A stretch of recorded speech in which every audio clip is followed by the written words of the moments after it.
Hi everyone, sorry it's been a while, it feels like forever. I've been wanting to upload, I promise, but yeah, I thought I'd make a quick little video now just to let you know what's going on, why I haven't really been uploading lately, when I'll be uploading next. I will be uploading, I promise. It's just some of you might already guessed why I've not uploaded much lately, why I've not been very active. I have been active over on my Instagram, so if you want to keep up to date with me, probably best to go follow me over there. I'll leave a link in the description. But basically I recently started my therapy. I've been to 3 appointments now. And I think really what's just happening is I go to an appointment and it's a really positive experience. But I've spent like so many years kind of going over the same things, like the same events in all these different various ways. I've like mulled them over in my brain. But I come away from therapy and somehow I found a new perspective or a new way to look at something. And so I've been spending a lot of time unpacking a lot of stuff. Yeah, I did get a new diagnosis, so they no longer think I have PTSD, although my therapist keeps saying that I have PTSD and C-PTSD, but I've done some research since, and it seems that if you get diagnosed with C-PTSD, it cancels out the PTSD. Complex PTSD is slightly more complex than PTSD. So that's what I've been diagnosed with now, is complex PTSD, and the difference between the two is PTSD comes from an event that occurs maybe once or twice, like it's a standalone event that you can remember and go back to, whereas complex PTSD, that is when you've lived through a period of time that was all traumatic, like a longer period of time. And there's several things that go into it. Like one thing I remember when I was looking at some of the things that go into causing complex PTSD is the inability to escape your situation. And that was pretty much the case of all mine. Just brief breakdown. So trigger warning maybe. But give me a couple of seconds. So while I let you decide if you want to skip over what I've been through, I thought I'd read you out what I found on complex PTSD. So you get additional symptoms to PTSD, which are difficulty controlling your emotions, feeling very angry and distrustful towards the world, constant feelings of emptiness and hopelessness, feelings as if you are permanently damaged or worthless, feeling as if you are completely different to other people, feeling like nobody can understand what happened to you, avoiding friendships and relationships or finding them very difficult, often experiencing dissociative symptoms which such as depersonalization or derealization. That's the one that I have no symptoms of. They confirm that for me as well. They don't worry about me having any of those problems. Physical symptoms such as headaches, dizziness, chest pains, and stomach aches, and regular suicidal feelings.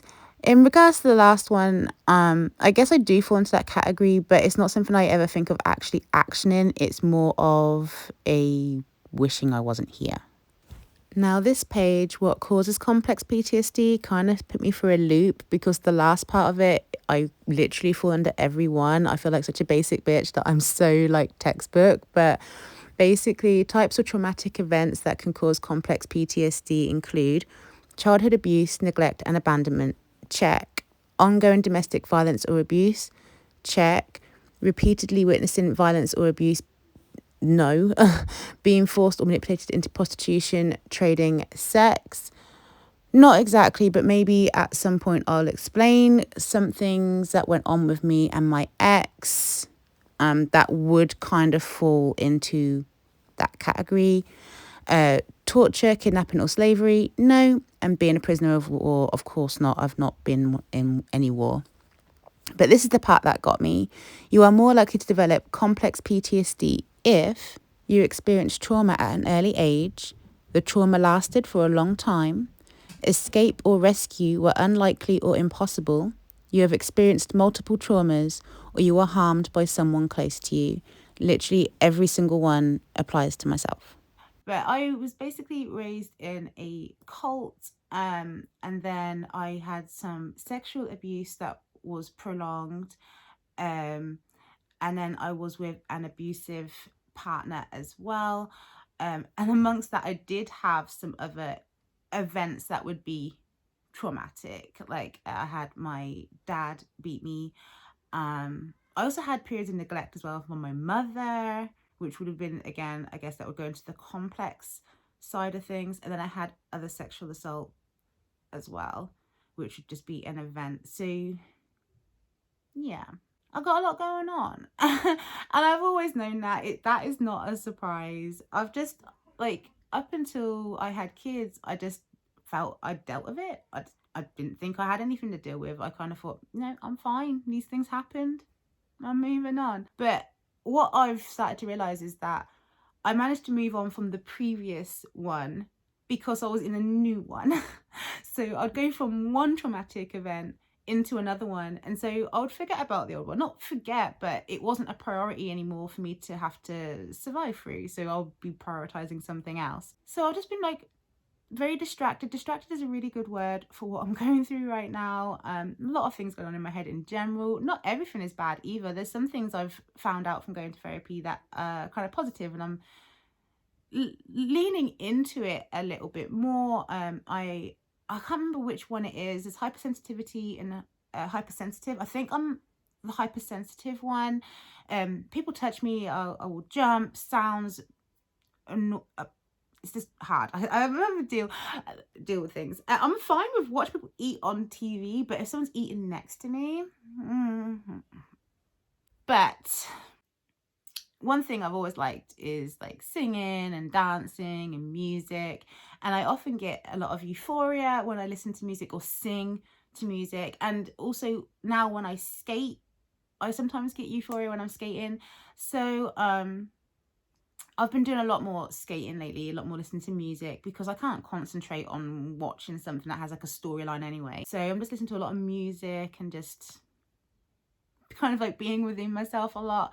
I can't really find the right words to describe it, but I'm just working through some stuff, and it's just taking some time. And that's another reason why I haven't managed to make any videos, because I just find it really hard to concentrate, and the idea of making a video is kind of intimidating right now. But I thought I could do this. I thought I could probably sit down and just let you know what's going on. So that's what I'm doing. Plan going forward, I seem to be getting my therapist appointment every 2 weeks now.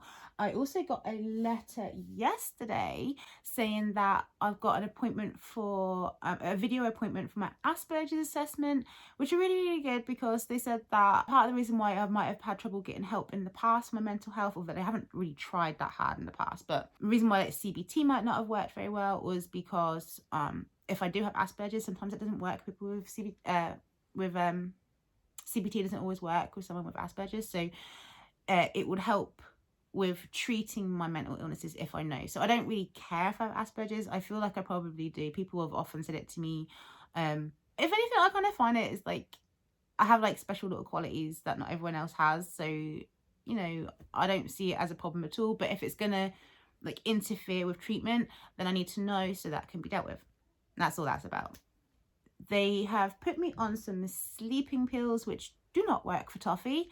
I can take up to 2 a day, but they haven't told me to do that yet. So I've got to wait for the nurse man guy to come back who does my medicine, and he's going to decide whether he's going to up the dose or give me something different. They want to try me on something really low. This is the thing, you give it to kids or something for allergies. I had like some hopes that it would work, but like literally nothing's happening. If anything, I'm up later than I have ever been. Anyway, I'm going to bed at like 7 a.m. in the morning, like sun fully up. And that's often when I do that with my chores as well. I do it around the house like a little elf.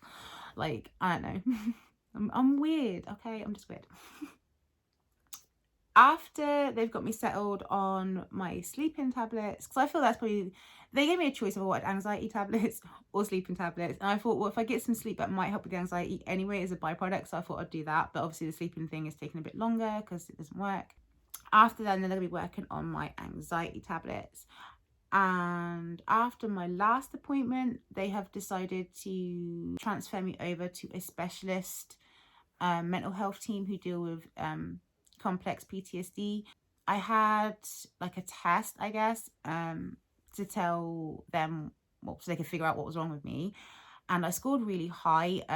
You need to score, I think she said 30 to be considered to having PTSD or C-PTSD. You need to score, I think it was 37 to be considered to have a low or weakened immune system. I scored 77, so I scored like super high. So she's like we're going to consider you as someone who has a weakened immune system. So that kind of threw me for a loop a little bit.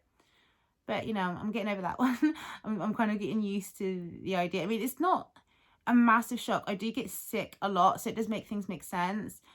But I don't know, I feel very panicked about it at times when I think about that. And yeah, over the, I guess, last month, I've not been eating too well. I've not been looking after myself very well. So I've been very like tired. Like, it's not like I don't want to eat. Like, don't get me wrong. I actually really like eating. I don't want to lose any weight. I'm not looking to lose any weight, but I have lost weight. I've lost about a stone, just over a stone. I don't have an eating disorder or anything. I do have some disordered eating, and it's mostly when I get really stressed. I just lose all my appetite, and that's just because I've been having all these appointments. I guess I like, it's really easy to get knocked down into a bad place, but then it takes longer to climb out. So you can get knocked down in a minute, but it'll take you like a week to crawl back out that bad place, like gradually. So during that time, I just won't feel that hungry, or when I try and eat, I can't swallow. And so the food just goes around in my mouth until I feel like I want to puke it up. But I hate puking, so, you know, I just deal. But as a result, it means I'm not really that wanting to eat so much anymore at the moment. And I'm not happy with my face, if I'm honest. I haven't wanted to make videos because my face looks a little bit skinny. I haven't wanted to put myself on camera unless I have makeup on lately, and normally I'm okay with not having makeup on. I don't really care, but my face looks really gaunt at the moment and it's upsetting me. So anyway, I'm gonna stop rambling. I think I've talked enough. Just thought I'd let you know what's going on, and yeah, I'll try and get back to you with another update at some point. But in terms of plan for my channel, I have actually got my ponies right here to do a video on. As you can see, I've put some toe stops in, some miniature ones, and I've got some jam plugs in this one. So I'm just trying to figure out some information because not everything has been completely clear with these ones. So I want to make sure that when I make the video, it is clear. So it's like another thing that's making me like withhold making the video, just because I want to make sure my head's together so that I can get all my information together so that I can get the video together. So I'm not sure, but if you want just a general idea of these skates, I'm actually loving these skates. I actually kind of feel a little bit bad because my other skates, the other GH skates I got, cost so much more money than these ones. And obviously these ones I got for free anyway, but these ones are actually like a cheaper skate, and they're really quickly becoming my favorite skates. I'm really enjoying skating on these. If you look on my Instagram, I've been doing a lot of skating in these, although I don't know, I was going to actually use my Nobles today, and now I'm putting these on. Maybe I'll just put these back on again, but yeah. Actually, I hurt my butt the other day, so I might not skate tonight. We'll see how my legs work. I tried to get up afterwards. I was like, my legs. I'm going to go. I'm sorry, I'm silly. I will see you soon. Thanks for watching. Bye.